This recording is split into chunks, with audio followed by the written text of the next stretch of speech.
আসুন আমরা এবার দেখে নিই কীভাবে ফানুস তৈরি করতে হয়। প্রথমে 30 ইঞ্চি লম্বা এবং 20 ইঞ্চি চওড়া মাপে 4টে নীল কাগজ নেওয়া হলো।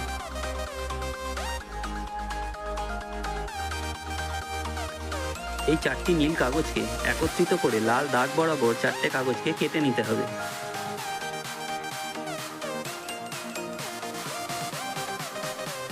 এবার আমাদের কাছে 8টি ত্রিভুজাকৃতি নীল রঙের কাগজ রয়েছে।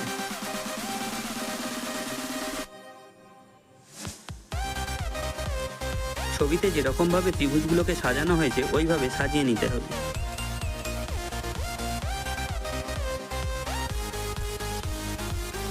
নীল কাগজে ত্রিভুজের দুটি টুকরোকে সুন্দরভাবে আঠার সাহায্যে জুড়ে নিতে হবে। তারপর আমরা যে ত্রিভুজটি পাবো তার মাপ 40 ইঞ্চি বাই 30 ইঞ্চি।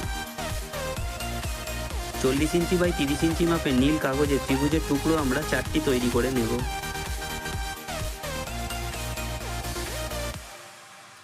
তারপর আমরা নেব 20 ইঞ্চি বাই 30 ইঞ্চি মাপের 4টে হলুদ রঙের কাগজ এবং 4টি গোলাপি রঙের কাগজ।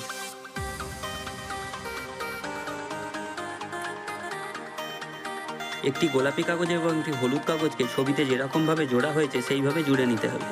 এই রকম 4টি তৈরি করে নেব। আবার গোলাপি রঙের একটি এবং হলুদ রঙের দুটো করে কাগজ নিতে হবে, যার মাপ 30 ইঞ্চি বাই 20 ইঞ্চি। লাল দাগ অনুযায়ী কাগজগুলিকে কাঁচি দিয়ে কেটে নিতে হবে।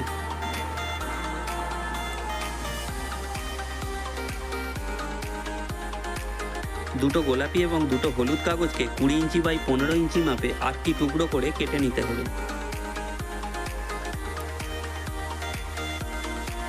15 ইঞ্চি বাই 20 ইঞ্চি মাপের একটি গোলাপি কাগজ এবং একটি হলুদ কাগজকে আঠার সাহায্যে জুড়ে নিতে হবে, ছবিতে যেরকম দেখানো হয়েছে। তুঁতে রঙের দুটো কাগজ নিতে হবে 30 ইঞ্চি বাই 20 ইঞ্চি মাপের।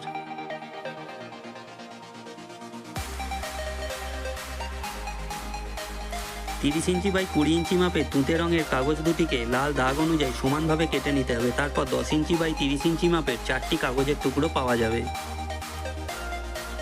এই লাল দাগ অনুযায়ী তুঁতে রঙের কাগজটিকে কেটে নিতে হবে।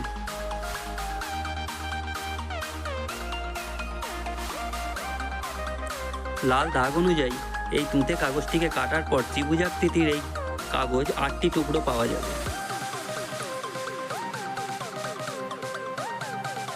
এরপর 4টে সবুজ রঙের কাগজ নিতে হবে, যার মাপ 30 ইঞ্চি বাই 20 ইঞ্চি। এই কাগজের সাথে তুঁতে রঙের দুটো ত্রিভুজকে জুড়ে নিতে হবে, ছবিতে যেরকম দেখানো হয়েছে এইভাবে রাখার পর। আজকে আমরা যে ফানুসটি তৈরি করছি সেটি একটি 4 প্যানেলের ফানুস। এই ফানুসটি তৈরি করতে যে 4 আকৃতির কাগজ আমরা তৈরি করেছি, আসুন সেই কাগজগুলোকে একবার দেখে নিই। প্রথম ধাপে আমরা তৈরি করেছি 30 ইঞ্চি বাই 40 ইঞ্চি মাপে নীল কাগজ দিয়ে 4খানা ত্রিভুজ। দ্বিতীয় ধাপে আমরা তৈরি করেছি হলুদ এবং গোলাপি কাগজ দিয়ে 40 ইঞ্চি বাই 30 ইঞ্চি মাপে 4খানা আয়তক্ষেত্র। তৃতীয় ধাপে আমরা গোলাপি এবং হলুদ কাগজ দিয়ে 15 ইঞ্চি বাই 40 ইঞ্চি মাপে আরও 4টি আয়তক্ষেত্র তৈরি করে নিয়েছি। চতুর্থ ধাপে আমরা তুঁতে এবং সবুজ কাগজ দিয়ে ছবিতে যে আকৃতি দেখানো হয়েছে সেই আকৃতির আমরা 4খানা বানিয়ে নিয়েছি। তারপর প্রথম, দ্বিতীয়, তৃতীয় এবং চতুর্থ ধাপে যে কাগজগুলির আকৃতি আমরা তৈরি করলাম সেই আকৃতির কাগজগুলোকে ছবিতে যেরকমভাবে দেখানো হয়েছে সেইভাবে সাজিয়ে নিতে হবে। তারপর সেইভাবে সাজানোর পর ছবিতে যেরকম দেখানো হয়েছে আঠা দিয়ে সেই কাগজগুলোকে পরপর জুড়ে নিতে হবে। এই একই রকমের প্যানেল আমরা 3খানা তৈরি করে নেব।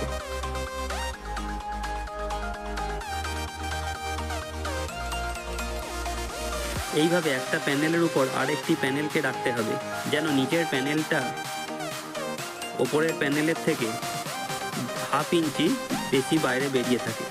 বাইরের দিকে বেরিয়ে থাকা 1 নম্বর প্যানেলের অংশটাতে সুন্দর করে আঠা দিতে হবে এবং বেরিয়ে থাকা কাগজটাকে ভেতরের দিকে থাকা 2 নম্বর প্যানেলের সাথে জুড়ে দিতে হবে।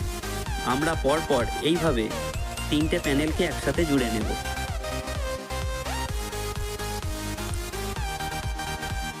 আমি যেহেতু এই ফানুসটি রথযাত্রা উপলক্ষে ওড়াবো, তাই শেষ প্যানেলে 2 ও 3 নম্বর ধাপে রঙিন কাগজের পরিবর্তে সাদা কাগজ ব্যবহার করেছি, কারণ ওই সাদা কাগজে জগন্নাথ ঠাকুরের ছবি থাকবে।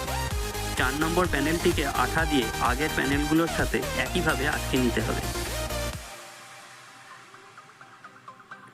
এবার আমাদেরকে সরু বাঁশের কঞ্চি নিতে হবে, যেটিকে তারের সাহায্যে গোল আকৃতি করে নিতে হবে, ছবিতে যেরকম দেখানো হয়েছে। এবার ছবিতে যেরকমভাবে দেখানো হয়েছে সেই রকমভাবে রিংটাকে ফানুসের নিচের দিকে আটকে দিতে হবে আঠার সাহায্যে। এবার সুতির কাপড় এবং কর্পূর দিয়ে একটি বল তৈরি করতে হবে। সেই বলটিকে তারের সাহায্যে ছবিতে যেরকমভাবে দেখানো হয়েছে সেইভাবে বেঁধে নিতে হবে।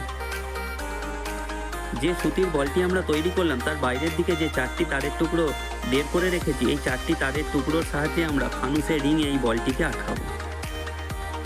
ফানুস এবং ফানুসের জ্বালানি আমরা তৈরি করে নিয়েছি। এবার আমরা সেই ফানুসটিকে আকাশে ওড়াবো।